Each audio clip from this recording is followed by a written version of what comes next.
doživjeti, moraš proći ovaj test.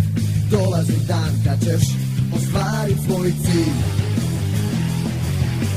Vidim, on će te pratiti, vi ste tim za sva vremena.